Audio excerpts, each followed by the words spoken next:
रोज एक गवळण यायला लागली, गाणं सांगायला लागली. यशोदा मातेला वाटायला लागलं आपलं हे बाळ एवढं लहानसं आपल्या डोळ्यासमोर इथे खेळत असतं, ही गवळणी येते गाणं सांगते, काही पटत नाही बाबा.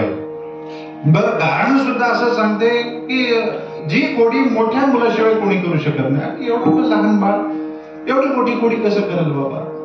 विश्वास बसत नव्हतो. रोज एक नवीन गवळणी यायला लागली, गाणं गायला लागली. काही गवळणी येऊन भांडायला लागल्या. यशोदा माता म्हणायला लागली, अरे रोज एक वेगळी येते गाणं गाते. आजकाल तर काही गवळणी येऊन गाणं सांगणं सुद्धा नाही, अक्षरशः अंगावर येऊन भांडायला लागल्यामुळे काहीतरी वेगळा प्रकार आहे. म्हणून भगवंताला पहिल्यांदा समजावून सांगितलं. भगवंताला आईसाहेब म्हणायला लागले, कान्हा अरे असं लोकांच्या घरी जाऊन खोडी करू नये बाळा. कशा करता लोकांना जाऊन त्रास देतो? आपण कोण आहोत तुला कळतं का? तू कोणी सामान्याच्या घरी जन्माला आलेला नाहीस. कोण सांगतं? यशोदा माता. कुणाला सांगते? भगवंताला. किती गंमत आहे बघा. ती सांगते तू कोणी सामान्याच्या घरी जन्माला आला नाहीस, तू कोणी सामान्य नाहीस. आता त्याला सामान्य नाहीस हे सांगणारी तू किती सामान्य आहेस? तो कोण आहे अजून यशोदा मातेला माहितीच नाही. म्हणे आपण गावचे मालक आहोत आणि गावच्या मालकाच्या मुलांनीच जर गावातल्या लोकांना त्रास द्यायला सुरुवात केली, उपद्रव जर केला, तर गावातल्या लोकांनी जायचं कुठं? गावात काही झालं तर ती मंडळी आपल्याकडे येतात आणि आपल्याकडे येऊन सोडवतात. पण गावातल्या मुलांनीच, मोठ्याच्या मुलांनीच जर गोंधळ घातला तर त्यांनी जायचं कुठं बाबा? असं करू नको. सगळ्याची अडचण होते. त्रास देऊ नको. कुठेही जाऊन खोडी करू नको. बाबा रे खोड्या नको करू माझे बाबा रे, खोड्या नको करू माझे बाबा रे, खोड्या नको करू माझे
समजावून सांगितलं. कितीही समजावलं तरी भगवंताला समजेना. भगवंतानी घोड्या चालूच ठेवल्या. पुन्हा गवळणी यायला लागल्या, गाण्या सांगायला लागल्या. आईसाहेबांनी ठरवलं, म्हणे काय खोडी करतो हा पहा. काय करतो? जाऊन लोकांच्या घरचं लोणी चोरून आणतो. आईसाहेब म्हणाले, बाबा आपल्याकडे कमी आहे का लोणी?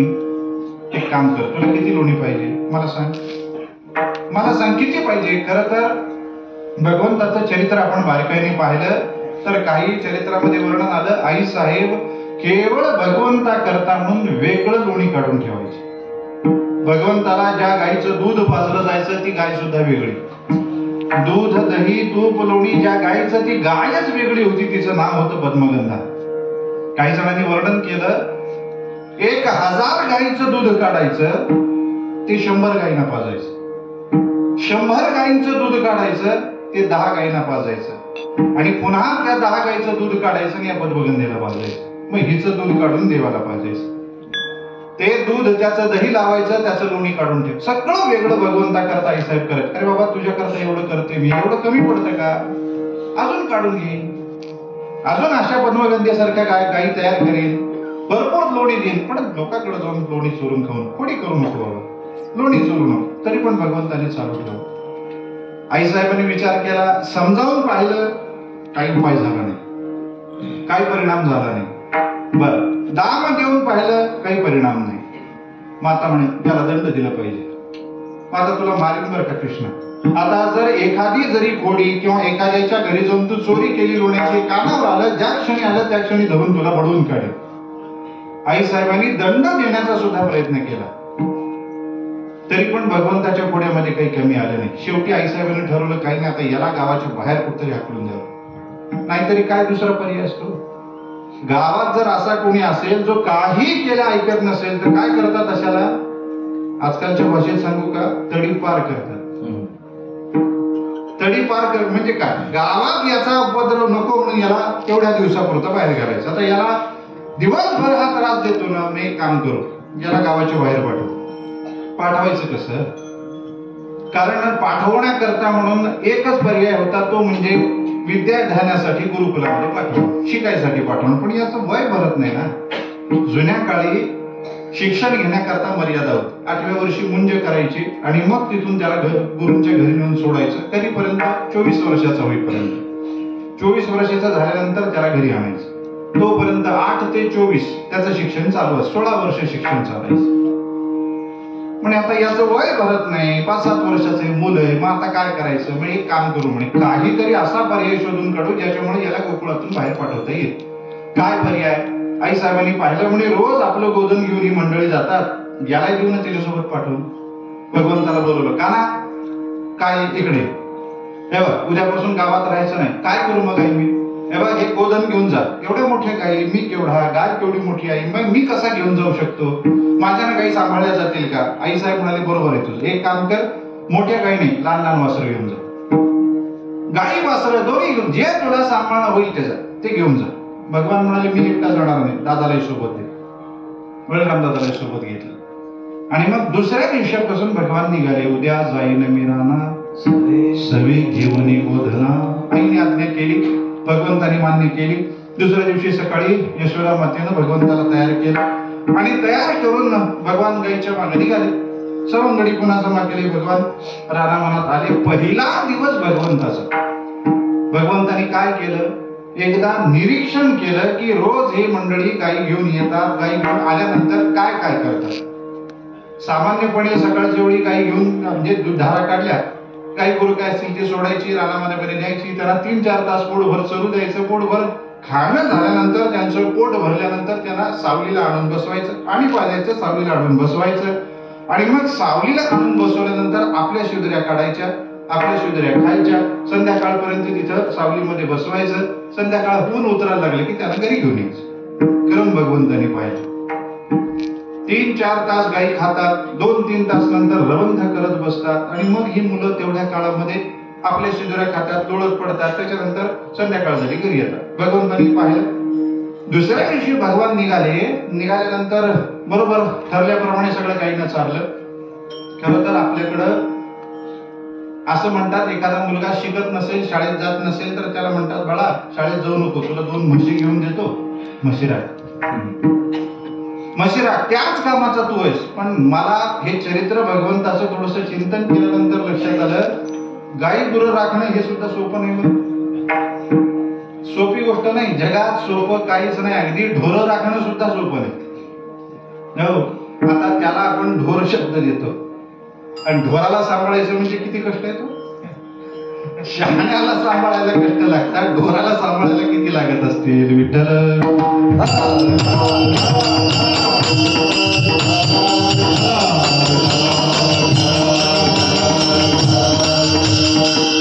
त्या गाईना किंवा गुराला चारा, त्यांना चारा खाऊ घालायचा. चारायचं म्हणजे काय करायचं, त्यांच्यावर अखंड लक्ष द्यावं लागतं. ते काय खातात काय खात नाही त्याच्याकडे पूर्ण लक्ष द्यावं लागतं. एखादा चुकीचा चारा जर त्यांनी खाल्ला तर समजावं दूध खराब आलंच. म्हणून तो चुकीचा चारा खाऊ नये याच्याकरता त्या गुराखीने त्या सगळ्यावरती लक्ष ठेवावं लागतं. डोळ्यात तेल घालून लक्ष ठेवावं लागतं. भगवंतांनी हे सगळं पाहिलं, लवकरात लवकर आत्मसात केलं. आणि मग भगवंतांनी विचार केला, अरे रोज काय यायचं, सकाळी यांना चालायचं, थोडं लक्ष द्यायचं, पाणी पाजायचं, आणून सावलीत बसायचं, आपण खायचं, निवांत बसून राहायचं. काहीतरी वेगळं पण आणलं पाहिजे. काय वेगळं पण आणायचं? भगवंतांनी सांगितलं सगळ्या सवंगड्याला, मी बाबांनो आता आजपासून आपण एक करायचं. काय म्हणजे इथे येऊन जे निवांत आपण बसतो असं निवांत बसायचं, काहीतरी मनोरंजन करायचं. म्हणजे 2-3 तासाचा वेळ आपल्या हातात आहे. या 2-3 तासाच्या कालावधीमध्ये आपण काहीतरी खेळ खेळायचे. शिदोरी खाणं तर आहेच आहे. शिदोरी खायची, वाटलं तर भूक जास्त असेल शिदोरी खाऊन खेळायचं, नसेल खेळायचं मग शिदोरी खायची, आनंदाने घरी जायचं. तेवढंच आपलं मनोरंजन होईल बस. मग काय खेळ खेळायचे कृष्णा? मग भगवंतांनी एक खेळ खेळायला सुरुवात केली. कधी सुरूपरांड्या खेळायच्या, कधी हमामा, कधी हुतुतू, कधी विटी दांडू. काय कोणता कुठं खेळ खेळता येईल तिथं खेळ भगवान खेळायला लागले. आता हा रोज जसा दिनक्रम होऊन बसला. गाईना चारायचं, पाणी पाजायचं, आणून रवंथ करायला सावलीत बसवायचं आणि भगवंताने लगेच खेळ खेळायला सुरुवात करायची. एका दिवशी सगळ्यांना सवय झाली हे भगवंताने पाहिलं आणि पाहिल्यानंतर केलं काय, त्या दिवशी पहिल्यांदा गाईना चारलं, पाणी पाजलं, सावलीत आणून बसवलं आणि जशा गायी खाली बसल्या तशा भगवंताने एकदम ओरडून प्रश्न केला अभंगाच्या पहिल्याच्या. माझे गडी कोण,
बसल्या बसल्या बसल्या भगवंतानी लगेच सगळ्याकडे पाहून प्रश्न विचारला, माझे गडी कोण कोण?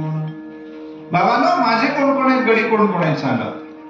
आता भगवंतानी हा प्रश्न विचारल्या रोजची सवय असल्यामुळं ते सवंगडी त्याच्यापैकी काही म्हणायला लागले, देवा आम्ही तुमचे, आम्ही तुमचे, आम्ही तुमचे. आता हे आम्ही तुमचे म्हणतात, पण जे आम्ही तुमचे म्हणतात त्यांना देवाच्या म्हणण्याचा बोलण्याचा अर्थच कळावा.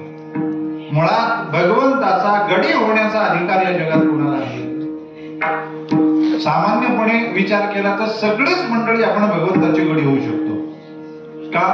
कारण हे सगळं भगवंताने निर्माण केले ना. मग भगवंताने निर्माण केलेलं असल्यामुळं आहे सगळं भगवंताचं, मग त्याचा अधिकार सगळ्यालाच आहे. सगळेच भगवंताची गडी होऊ शकतात. एक लक्षात घेतलं पाहिजे, सगळे भगवंताची गडी होऊ शकत नाही. जरी भगवंतानी सगळं निर्माण केलेलं असलं तरी. आपल्याला संतांनी हेच सांगितलंय, सगळं जगत निर्माण झालं. कसं झालं? जयापासून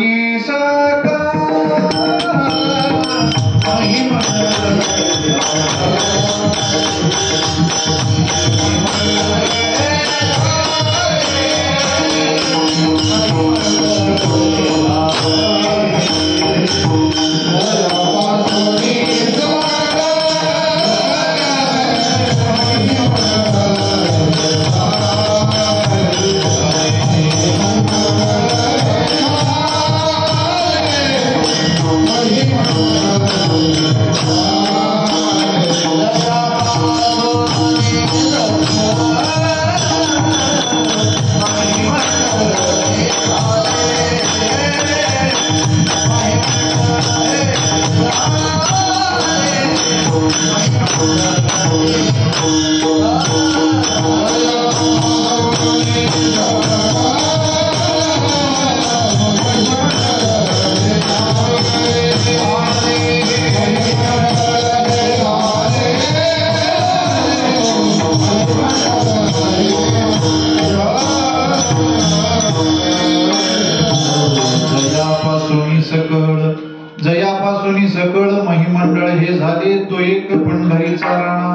नयनवाना श्रुतीसी. हे सगळं महिमंडळ म्हणजे ब्रह्मांड निर्माण झालं. कुणापासून? कोणी निर्माण केलं? भगवंतापासून, पांडुरंगापासून हे निर्माण झालं. बर, कोणी निर्माण केलं? त्यानेच निर्माण केलं. स्वतः पांडुरंगाने स्वतःपासूनच हे सगळं महिमंडळ निर्माण केलं. खरं तर एखादं कार्य निर्माण होत असताना त्याला दोन गोष्टी लागतात. एक, ज्या पदार्थापासून ते कार्य निर्माण करायचं तो पदार्थ वेगळा लागतो आणि तो ते कार्य निर्माण करणारा कर्ता वेगळा लागतो. समजा एखादं मडकं आपल्याला तयार करायचं, ते मडकं तयार करण्याकरता दोघे लागतील का नाही? एक तरी ज्या मातीपासून मडकं तयार करायचं ती माती लागते, आणि दुसरी गोष्ट त्या मातीला आकार देणारा कुंभार लागतो. वेदांताच्या शास्त्रीय भाषेत बोलायचं झालं तर माती म्हणजे उपादान कारण झालं आणि कुंभार म्हणजे निमित्त कारण झालं. कोणत्याही कार्याला दोन कारण लागतात, एक उपादान कारण, दुसरं निमित्त कारण. मग हे जगत निर्माण झालं असेल, जगत हे जर कार्य असेल, जग हे कार्य असेल, तर त्याला सुद्धा दोन कारण पाहिजेत का नाही? ज्या पदार्थापासून जग निर्माण झालं तो पदार्थ वेगळा आणि ज्याने निर्माण केला तो वेगळा. आपण इथं तुकाराम महाराजांनी सांगितलं निर्माण कोणी केलं? त्यानेच. बरं, कोणत्या पदार्थापासून? स्वतःपासून. असं होणं शक्य आहे का? व्यवहारात आपल्याला असं उदाहरण मिळणार नाही, पण वेदांताने एक उदाहरण ओळखून काढलं. एक प्राणी असा आहे जो आपणच आपल्यापासून काहीतरी निर्माण करतो. त्याला वेदांताच्या भाषेमध्ये पूर्णनाभी म्हणतात. आपण सामान्य लोक कोळी म्हणतो. कोळी वर असं कोपऱ्याने जाळ तयार करत होतो, तो कोपरी, तो कोळी कोपऱ्यामध्ये जाळ करतो. हा कोळी तो जाळ तयार करतो. कशापासून तयार करतो? स्वतःच्या जाळीपासून. बरं, तयार कोण करतो? स्वतःच करतो. स्वतःपासून तयार करतो का नाही? मग तो एक हीन असणारा असा कृमी कीटक तो जर जाळ निर्माण करू शकतो, तर एवढं मोठं जगताचं जाळ हा परमात्मा निर्माण करू नाही शकणार का? सांगा विठ्ठल.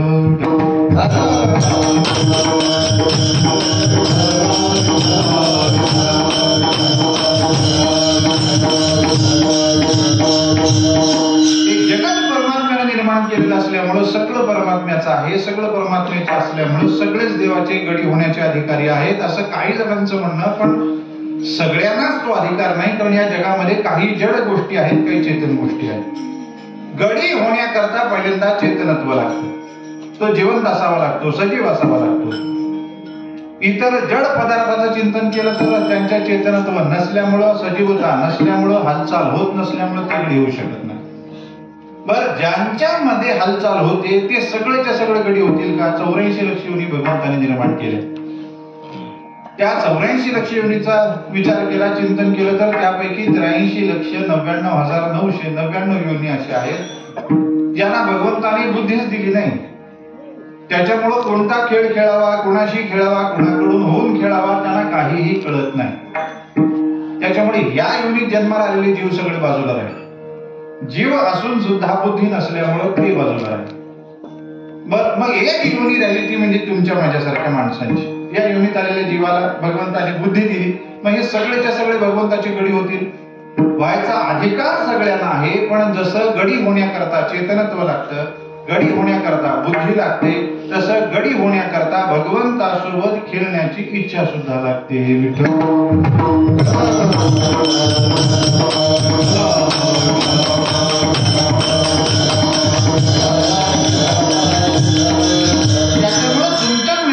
सामान्य जीवाचा विचार केला तर प्रत्येकालाच भगवंताचा गडी होऊन खेळावं असं वाटत नाही.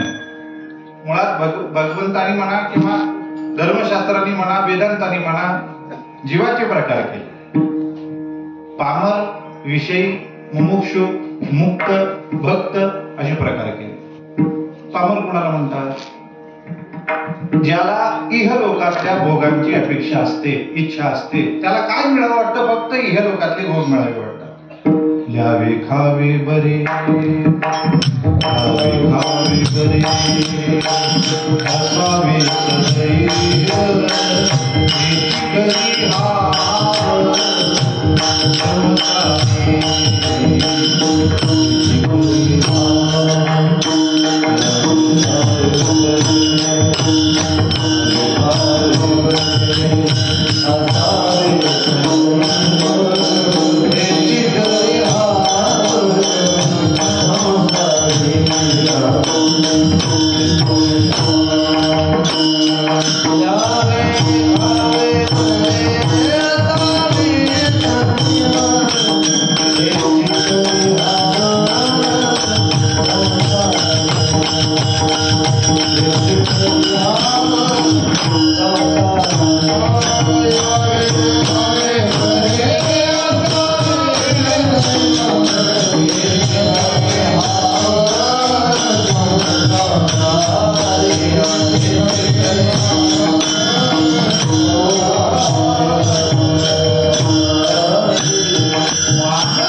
खावे बरे असावे सदैव तेची करी हाव संसारी. ल्यावं म्हणजे घालायला मिळालं. कसं ल्यावं? बरे.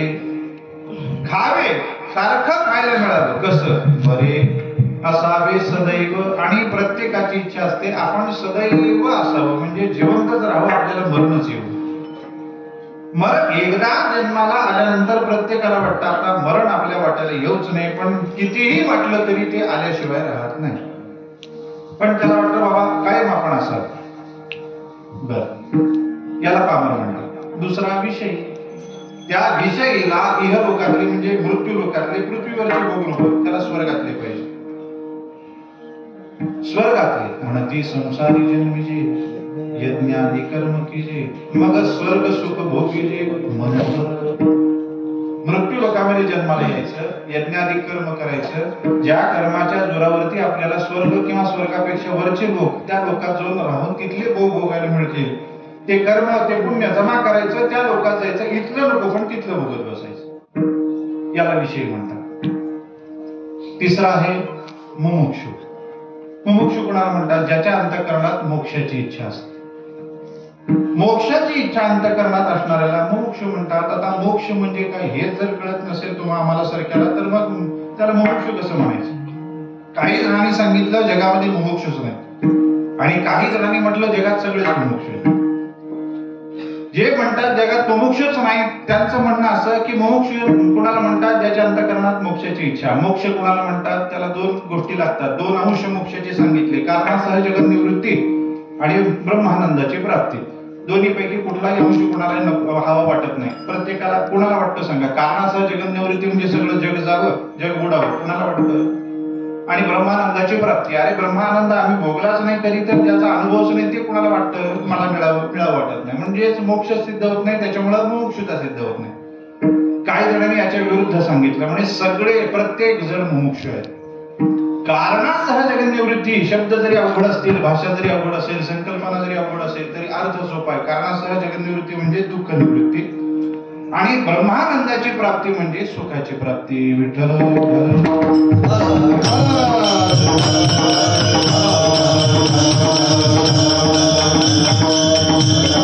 जगामध्ये असा एकही जीव नाही ज्याला आपल्या वाट्याला आलेले दुःख जावं वाटतं, आपल्याला सुख मिळावं वाटतं.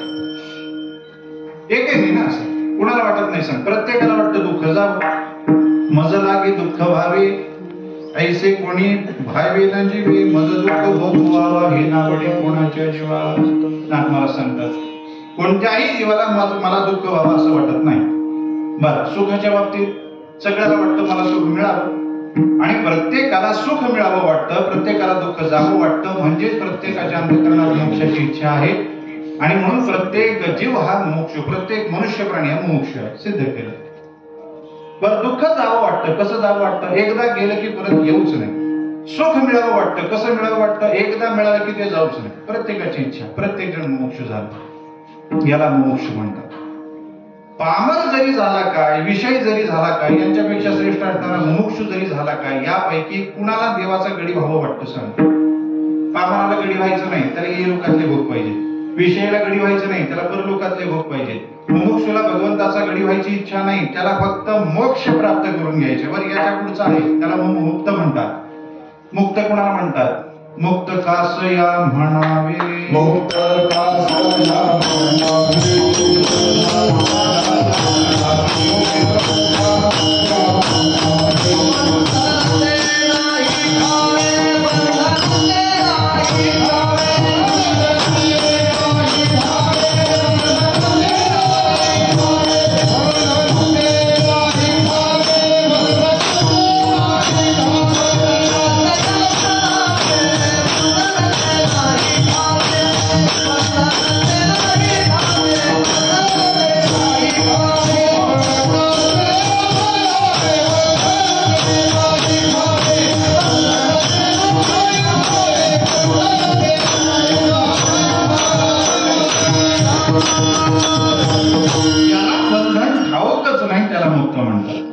जो कुठल्याही बंधनात अडकलेला नाही त्याला मुक्त म्हणतात. या मुक्तात सुद्धा दोन प्रकार, एक जीवन मुक्त असतात, एक विदेह मुक्त असतात. जीवन मुक्त कुणाला म्हणतात? जीवन जगत असूनही जे मुक्त असतात, कशानेही बद्ध नसतात ते. आणि विदेह मुक्त म्हणजे ज्यांच्या ठिकाणी देहही नसतो, देह सोडून जे मुक्त झालेले असतात, परमात्म्याशी एकरूप झालेले असतात. विदेह मुक्ताचा विषय नाही, कारण त्यांचा देहच शिल्लक नसतो, ते भगवंताशी एकरूप झालेले असतात. त्याच्यामुळे त्यांच्या अंतःकरणात इच्छा निर्माण व्हायचं कारण नाही राहिले. जीवनमुक्त, या जीवनमुक्तांची अवस्था अशी असते, यांना सुद्धा भगवंताची जाऊन खेळावं असं वाटत नाही. देहीच विधेही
कोठे आठवचे नाही, देहीच विदेही भोगदशा. देहात असून विदेही अवस्था भोगणं, याला जीवनमुक्ती म्हणतात. आणि हे जीवनमुक्त महात्मे जीवनमुक्त झालेले असल्यामुळं यांना भगवंताशी जावं खेळावं असं वाटायचं काहीच कारण नाही. अंतःकरणात इच्छा नाही. पामर त्याच्या अंतःकरणात इच्छा नाही, विषयी त्याच्या अंतःकरणात नाही, मुमुक्षु त्याच्या अंतःकरणात नाही, मुक्त त्याच्या अंतःकरणात नाही. राहिले भक्त. या भक्तांच्या अंतःकरणात, तरी प्रत्येक सगळ्याच भक्तांच्या अंतःकरणात भगवंताचा गडी होण्याची इच्छा असते का? भगवंतानी स्वतः भक्ताचे 4 प्रकार सांगितले. चतुर्विधा भजन्ते मांडना सुकृतीनो आर्तो जिज्ञासु अर्थार्थी ज्ञानीचे भरतर्षभ. 4 प्रकार सांगितले. अर्थ, अर्थार्थी, जिज्ञासू, ज्ञानी. क्रम भगवंताने वेगळा लावला. अर्थ, जिज्ञासू, अर्थार्थी, ज्ञानी असा लावला. पण त्यांचा अधिकार पाहिला तर अर्थार्थीचा अलीकडे येतो, जिज्ञासू पलीकडे जातो. अर्थ भक्त, अर्थार्थी भक्त, जिज्ञासू भक्त, ज्ञानी भक्त, 4 प्रकारचे भक्त. अर्थ भक्त कुणाला म्हणतात? अर्थ तो अर्थीची निव्याजी. अर्थ भक्त कुणाला म्हणतात? जो केवळ आपल्या दुःख नाशाची अपेक्षा भगवंताकडून करतो, त्याला अर्थ भक्त म्हणतात. त्याला दुसरं तिसरं काही नको असतं देवाकडून. काय पाहिजे त्याला? मला जे प्राप्त दुःख आहे ते दुःख सगळं नष्ट व्हावं. या वर्गात गजेंद्र म्हणतो. गजेंद्रांनी ज्यावेळी 1000 वर्ष मगरीसोबत युद्ध केलं, त्याला लक्षात आलं या दुःखातून आपल्याला दुसरं कोणी आता सोडवणार नाही. एक परमात्मा आहे, त्या परमात्म्याला कमळदळ वाहिलं, भगवंताला बोलवलं, भगवान आले, त्याला त्या दुःखातून सोडून दिले. आता सोडवलं म्हटल्यानंतर त्या गजेंद्राला वाटलं का जाऊ आपण भगवंताचं गडी व्हावं, भगवंताशी खेळावं? नाही. अर्थ भक्तालाही अंतःकरणात इच्छा निर्माण होत नाही. दुसरा आहे अर्थार्थी भक्त. अर्थार्थी भक्त म्हणून आपण सुदाम देवाचं उदाहरण पाहिलं. सुदाम ब्राह्मण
पाहतो सुदामदेव त्यांचं चरित्र अगदी एका चरणामध्ये नामदेवांनी वर्णन केलं. सुदामा ब्राह्मण दुःखे दरिद्रे पिढीला. सुदामदेव नावाचे ब्राह्मण दुःखानं दारिद्र्याने पिडले, त्रस्त झाले. मग मुष्टी पोहे घेऊन या त्याची भेटीला गेला. मुठभर पोहे घेऊन ते सुद्धा बाजूच्या घरच्याकडून मागून आणलेले पोहे घेऊन भगवंताच्या भेटीसाठी गेला. भगवंताला ते पोहे दिले आणि मग त्याच्या मोबदल्यात भगवंतांनी काय दिले? शुद्ध भाव देखून या गाव सुनियाचा दिला गा. त्या सुदामदेवाच्या अंतःकरणातला शुद्ध भाव भगवंतांनी पाहिला ना. एका मुठभर सुद्धा पोहे नाही, अर्धे पोहे तर भगवंताच्या हातात यायच्या आधीच सांडले. अर्धेच पोहे हातात आलेले, त्याच्यातला एक घास भगवंतानी खाल्ला आणि त्या एका घासाच्या मोबदल्यामध्ये गाव सोनियाचा दिला. सगळं गाव सोन्याचं करून दिलं. आपण सगळे अनेक वेळेला सुदामदेवाचं चरित्र ऐकून आलो. भगवंताकडून सुदामदेव परत आले, आपल्या गावात येऊन राहायला लागले. मी नेहमी सांगतो, ते जर परत आले नसते तर अर्थार्थी भक्ताच्या यादीत त्यांना घालायचं कारण नाही, पण ते परत आल्यामुळं अर्थार्थी भक्त झाले. मग आता हे सुदामदेव जे परत आले, त्यांनी खरं तर परत एकदा भगवंताची भेट झाल्यावर कशाला परत यायचं? तुका पंढरीसी गेला असं पाहिजे. एकदा पंढरपूरला गेलं की परत यायचं कामच नाही. पण परत आपण येतो, त्याच्यामुळे आपण अर्थभक्त तरी ठरतो, अर्थार्थी तरी ठरतो, जिज्ञासी तरी ठरतो. सुदामदेव परत गेले म्हणून अर्थार्थी भक्त ठरले. त्यांच्या अंतःकरणात इच्छा निर्माण होईल का भगवंताशी खेळायची, त्यांचा घडी व्हायची? तेही नाही. अर्थभक्त बाद झाला, अर्थार्थी भक्त बाद झाला. जिज्ञासू भक्त, अर्जुनाचं उदाहरण घ्या, उद्धवाचं उदाहरण घ्या. ही मंडळी कशी? फक्त जिज्ञासा शांत करण्याकरता जिज्ञासू तो जाणावया लागे. त्याला फक्त जाणून घ्यायचं असतं, त्याला भगवंताचा घडी व्हायचा नाही. मग आता शेवटचा भक्त राहिला एक ज्ञानी. या ज्ञानाच्या संबंधानं बोलत असताना भगवान बोलतात, इतर भक्त वेगळे बाबा. उदार सर्व येते.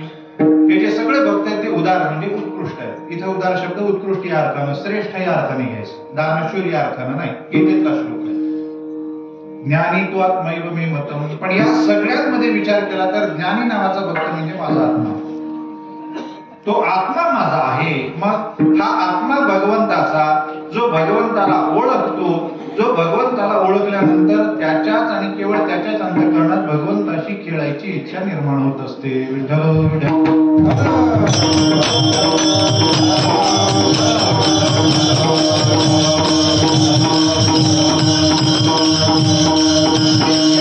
भगवंताचं गडी व्हावं वाटतं, इच्छा निर्माण होते. ते सगळे ज्ञानी असायला पाहिजे. पण गोकुळात तसा ज्ञानी कोण आहे? सगळे गोकुळातले हे सगळे कशी? सगळे अज्ञानी होते. अनेकांना वाटायला लागलं ते गवळ्याची मुलं ती कशी असणार? अज्ञानी मुलं सगळे. पण तसे नाही. ज्यावेळी भगवान गोकुळात आले त्यावेळी तुकाराम महाराजांनी सांगितलं सगळ्यांना ब्रह्मज्ञान झालं. लोकागो कोडीच्या झाले ब्रह्मज्ञान. लोकागो कोडीच्या झाले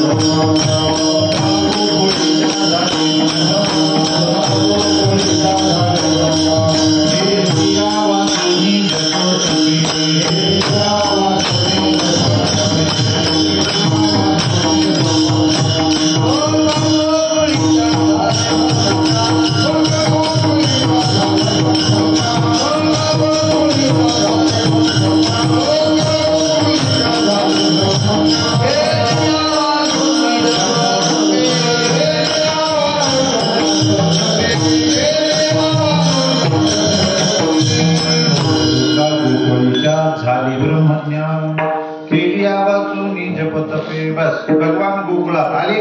आल्यानंतर झालं काय? तिथली मायाच वसुदेवाने परत नेली. त्याच्यामुळं माया रहित असं सगळं गोकुळ झालं. म्हणजे सगळ्यांना ब्रह्मज्ञान झालं.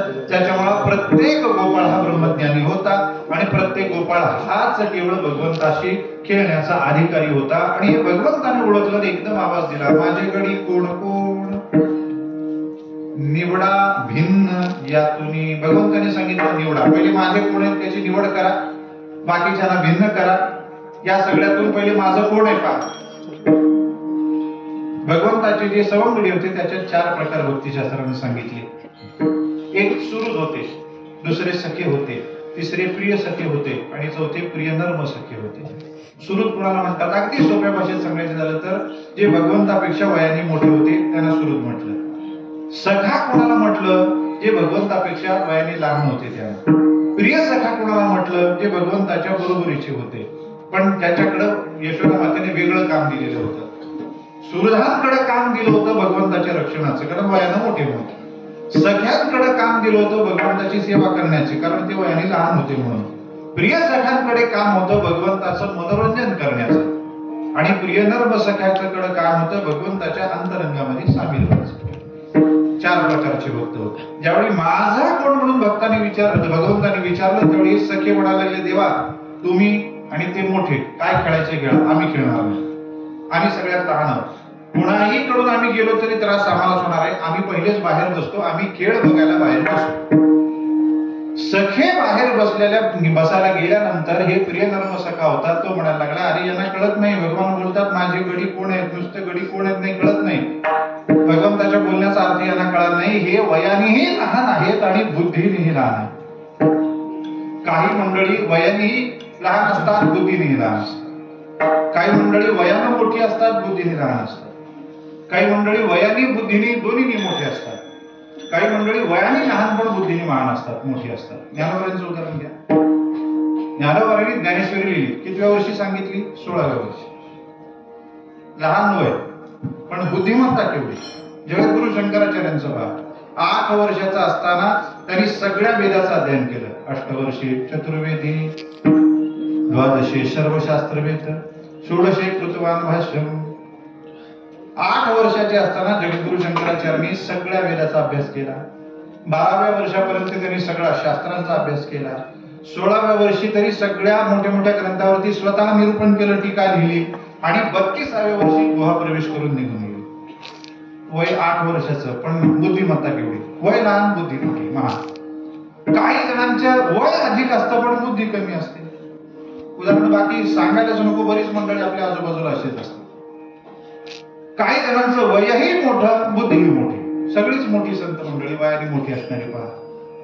आणि काही मात्र बिचारे दोन्ही लहान, बुद्धी लहान वय लहान. ही सगळी अशी, बुद्धी लहान होती, वय लहान होती. ते म्हणाले की यांना कळालं नाही भगवंतानी काय म्हटलेलं आहे ते. भगवंतानी माझे कडी कोण कोण असं विचारत असताना प्रश्न सगळ्यांना केला, बाबांनो माझ्यावर प्रेम करणार कोण आहे सांगा. जे माझ्यावरती प्रेम करणारे आहेत तेच माझे गडी आहेत, इतर माझे नाही. कारण जे माझ्यावरती निस्वार्थी भावनेने प्रेम करतात तेच मला खेळायसाठी लागतात, तेच खरे माझ्याकडून माझ्या संघात येतील. कारण माझ्यावरती प्रेम नाही, माझ्या संघात एखादा आला ना पुढच्या संघाला सामील झालेला असला तर माझा खेळ बसेल. म्हणून भगवंताने ठरवलं कोण निवडा बाबा. निवडून काय करायचं? देवा भिन्न करा. देवा भिन्नही करू, पण काय खेळायचं, कोणता खेळ खेळायचा आहे सांगा ना. भगवंताने सांगितलं बाबांनो असा खेळ खेळायचा आहे ज्या खेळामध्ये आपण एकमेकांमध्ये मिळून जाणार आहोत. अभंगाच्या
विचारलं देवा, एवढं शोध घेता, एवढं माझं कोण आहे म्हणून विचारता, निवडायला सांगता, भिन्न करायला सांगता, अहो खेळ कोणता खेळायचा सांगा.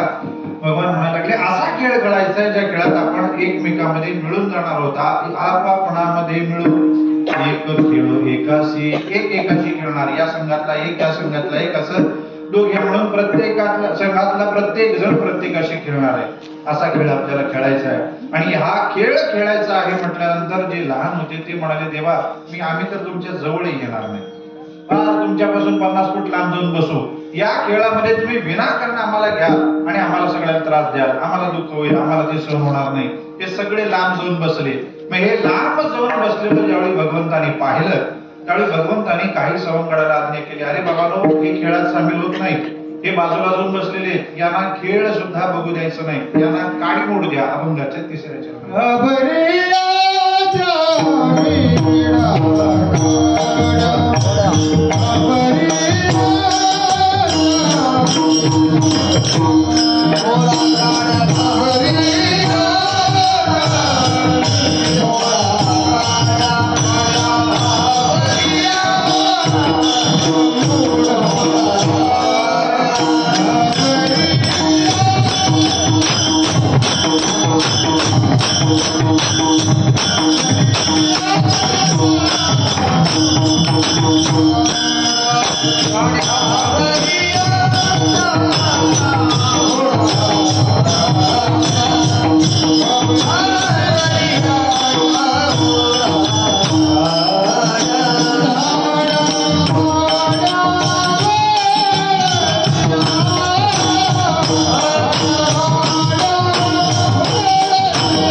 लहान लहान सगळे आपली सवंगडी मित्रमंडळी आहेत, त्यांना हा खेळ सुद्धा पाहायला इथं बसू देऊ नका. मग काय करायचं देवा, गावरियाच्या मोडा काड्या, यांना काडी मोड द्या, काडी मोड द्या, यांना लांब कुठं तरी पाठवून द्या. अरे देवा, यांना काडी मोड देऊन काय करायचं, काम काय सांगायचं सांगा. धाडा भ्याडा वळतिया, या भ्याडांना कुठं धाडायचं म्हणे ओळतिया. परत एकदा काही ओढून आणायकरता यांना पाठवून द्या. यांना इथं आपला खेळ सुद्धा दिसू देऊ नका. हे खेळ पाहण्याचे सुद्धा अधिकारी नाही. का केलं भगवंतानी असं, याला उत्तर महाराजांनी दिलं शेवटच्या क्षणात. तो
का म्हणे देवापाशी, तो का म्हणे देवापाशी विटाळाशी नसावी. महाराज म्हणतात देवापाशी कोण असावं कोण नसावं हे भगवंताचा स्वभाव ओळखून मी ठरवलं.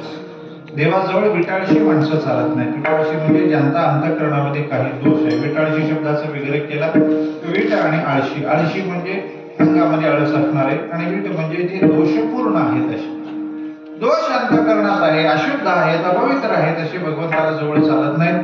म्हणून भगवंताने काय केलं, यांच्यातला दोष पाहिला. अरे ही विटाळशी आहे, त्यांच्या ठिकाणी विटाळ निर्माण झाला म्हणून त्यांना भगवंताने दूर पाठवून दिलं.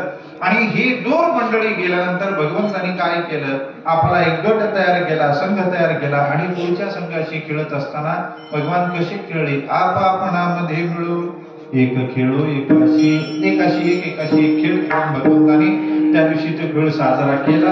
हा अभंगाचा अर्थ झाला. विठोबा विठोबा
माझे गडी कोण कोण निवडा भिन्न यातून आप वापरामध्ये मिळो एक खेळो एकाशी. अभंगातून भगवंतांनी जी लीला तिने केली त्या लीलेचं वर्णन तुकाराम महाराजांनी आपल्या समोर ठेवलं. भगवंतांनी पहिल्यांदा खेळ खेळत असताना गडी निवडले, भिन्न केले, जे आपल्याला अनुकूल आहेत ते आपल्या संघात ठेवले आणि मग पुढच्या संघाशी भगवंतांनी एकमेकाशी मिळून खेळ केला आणि तो आनंद लुटला. तो भगवंतांनी आपल्या सवंगड्यासोबत लुटलेला आनंद त्याचं वर्णन महाराजांनी अभंगातून केलं. यथामध्ये अभंगाचं चिंतन झालं. पाण्याची सेवा असल्यामुळे आपल्या संप्रदायाच्या नियमानुसार विठोबा रखुमाईच्या आधी अभंगाचं चिंतन आणि विठोबा रखुमाई नंतर भगवंताचं चरित्र चिंतन हे आपण केलं पाहिजे. चरित्र ते उच्चारावे गेले देवी गोकुळी. भगवंतानी गोकुळात जे चरित्र केलं त्याचं उच्चारण मात्र आपल्याला करायचं आहे. एवढी कडाक्याची थंडी पडलेली आहे, खरं तर आपल्या सगळ्यांचं कौतुक आहे.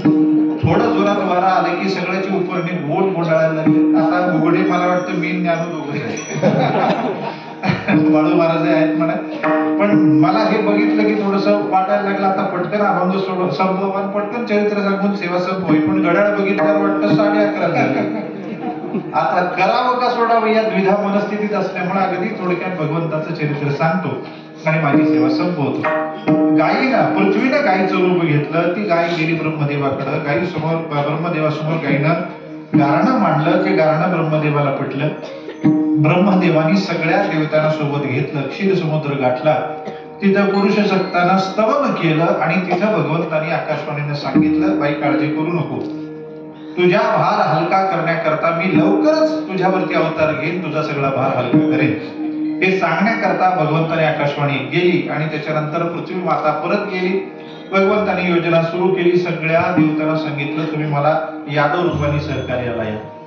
लक्ष्मी मातेला सांगितलं, या अवतारात तुम्ही रुक्मिणी म्हणून या.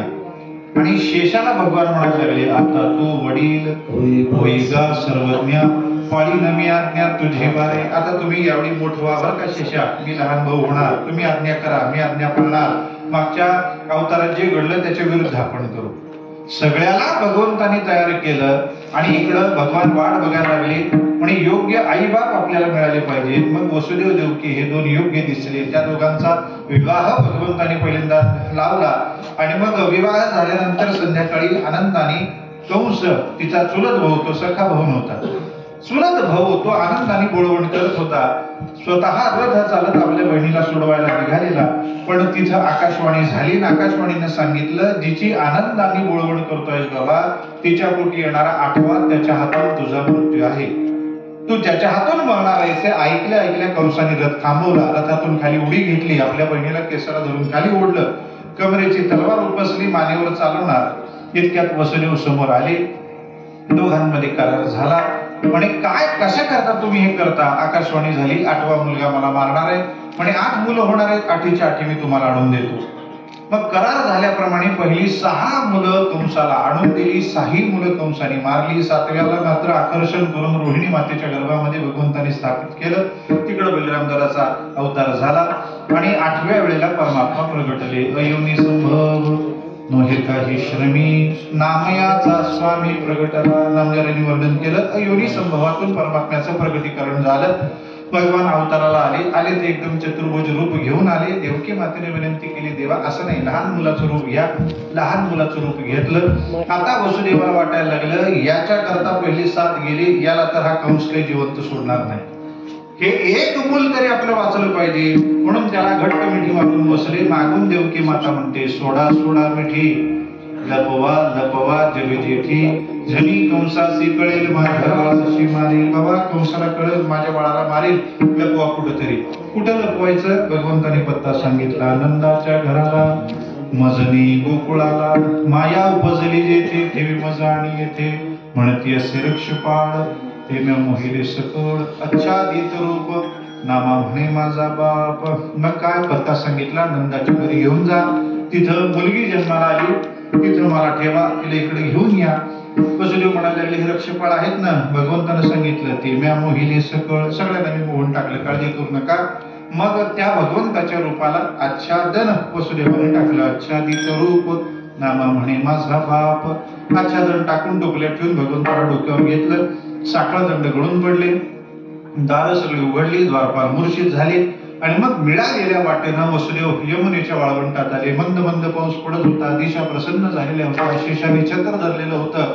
हळूहळू यमुनेमध्ये वसुदेवाने प्रवेश केला. यमुनाला हाय आनंद झाला, तिलाही वाटायला लागलं भगवंताचं दर्शन घ्यावं. ती वाढायला लागली. भगवंताच्या लक्षात आलं हिला दर्शन देण्याच्या पायात आपला बाप मरेल, मग काय करा?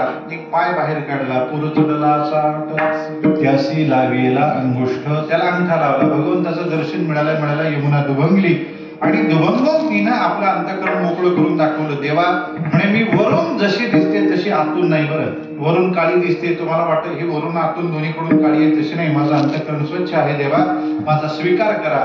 विनंती करण्याकरता हृदय मोकळं केलं, वाट दिली. त्या वाटेनं वसुदेव आले गोकुळामध्ये, नंदाच्या घरी आले. यशोदा माते समोर असलेली मुलगी उचलली, तिथं देवाला ठेवलं. फिरविली दोन्ही कन्या आणि चक्रपाणी, दोघांनाही फिरवलं आणि मग मायेला घेऊन गेले. सकाळी सगळ्याला कळालं की नंदाला मुलगा झाला. कृष्ण गोकुळी जन्माला, दुष्टा चळका सुटला. बस, सगळ्या दुष्टांना चळका सुटला. भगवान श्रीकृष्ण परमात्मा अवताराला आले. त्याच्यानंतर सगळीकडे दुसऱ्या दिवशी आनंद उत्सव साजरा केला गेला. गुढिया तोरणे, करती कथा, गाती गाणे, सगळीकडे गुढ्या उभारल्या गेल्या, तोरण लावली गेली. नवीन कपडे घालून तो एकमेकाला वाटीता ती सुंठवडी वाटायला लागली. आणि मग आनंद साजरा झाला. नंदाच्या घरी मुलगा झाला.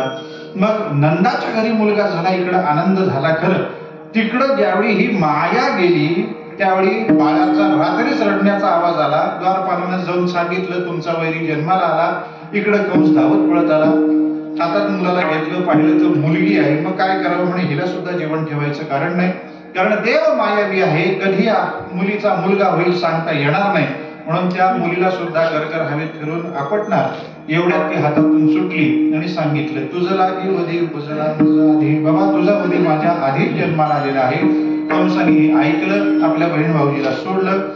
सकाळी उठल्यानंतर कंसाने सगळ्या आपल्या मंत्र्यांना बोलवलं, विचारलं बाबा माझा वैरी जन्माला आलाय, कुठं आहे, कोण आहे, कसं आहे माहिती नाही, त्याला शोधायचं आहे, त्याला मारायचं. कोण करेल हे काम? पुतना पुढं झाली म्हणे मी करेन. काय करशील? सुंदर स्त्रीचं रूप घेईल, स्तनाला विष लावेल, लहान लहान मुलाच्या तोंडात दे, तुझा वैरी मरून जाईल. म्हणे बाई माझा वैरी मेला नाही, तूच मेली तर? त्या पुतण्याला विचारलं, पुतण्यानं सांगितलं बाबा मी मेले तुझं 50% काम होईल, तो मेला तुझं 100% काम होईल. कसं? म्हणे तो जर माझ्या हातून तुझा वैरी मेला, तुला वैरी शोधायची गरज नाही, मारायची गरज नाही, कामच झालं. पण त्याच्या हातून मी मेले तर कमीत कमी मला मारणारा कोणी सामान्य असणार नाही, तोच तुझा वैरी असेल हे तुला कळेल तरी. आणि म्हणून मी सांगते तुला, मी मेले तर समजायचं तोच तुझा वैरी आहे, आणि मी त्याला मारून आले तर कामच संपलं. पिढा उचलला, पुतना निघाली, गोकुळामध्ये आले, लहान लहान मुलाला मारलं. नंदाच्या घरी मुलगा झालाय, 5वा दिवस आहे, कळालं. आणि मग 5व्या दिवशी नंदवाड्यामध्ये प्रवेश केला. यशोदा मातेशी लटकं नातं जोडलं, भगवंताला मांडीवर घेतलं आणि स्तनपान करायला लागली. एवढ्यात भगवंताने डोळे झाकले, भगवान महादेवाचं स्मरण केलं. म्हणे देवा महादेवा या, मदतीला या. ही बाई मला मारायला आली, विष बाजून मारायला आली, विष प्राशनाचा मला अनुभव नाही.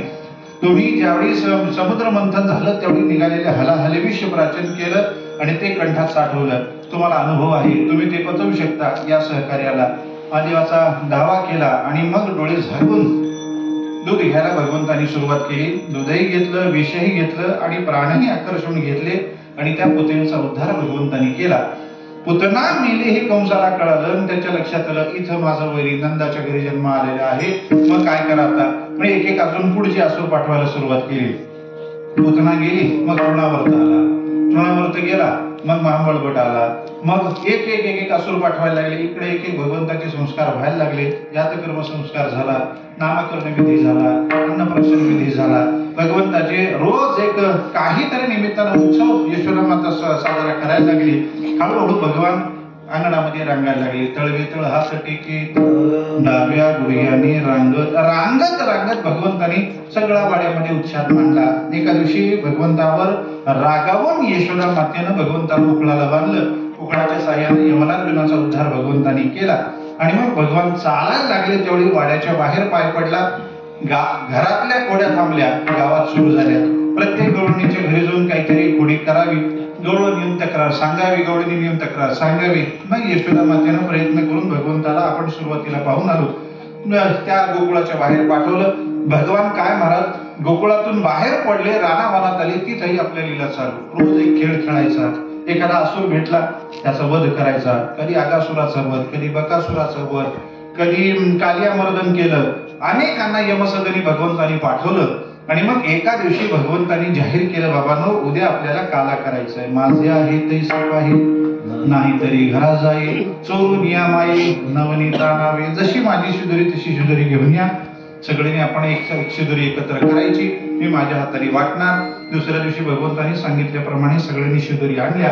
आणि मग गायीनं चालून झाल्यानंतर गायीला पाणी पाजलं, सावलीमध्ये बसवलं. भगवंतानी खेळ खेळले. खेळ खेळून झाल्यावर थकलेले गोपाळ म्हणायला लागले, खांदी भार पोटी भूक, काय खेळायची सुख, देवा खेळायचं सुख नाही. आता हा डाव थांबवा आणि काय कालाय करा. भगवंतानी खेळ थांबवला. सगळ्या गोपाळांना आपल्या भोवती बसवलं. मध्यभागी परमात्मा उभे राहिले आणि आपल्या हाताने काला वाटला. या सगळ्याचं वर्णन करणारा भागवतातला श्लोक आहे, त्याचं उच्चारण करू आणि आपण आपली सेवा संपवू. बिबरद विनंद ठरपटयो हो शृंग वेत्रेचे कक्षे, वामे पाणो मसुण कमलम तत्फलानि अंगुलीषु, तिष्ठन्मध्ये स्वपुर सुहृदौ हासे नर्मवे स्वये, स्वर्गे लोके मिषति भुजे यज्ञ भृगबाध केली. पुंडलीक वरदा हरी विठ्ठल,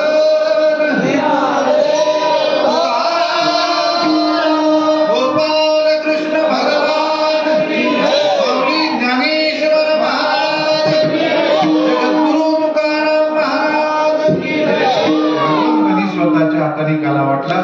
तो काला भगवंतानी एका अवतारात एकदाच ही लीला केली, पण संतांच्या कृपेमुळे आपल्याला प्रतिवर्षी काल्याचा प्रसाद मिळतो.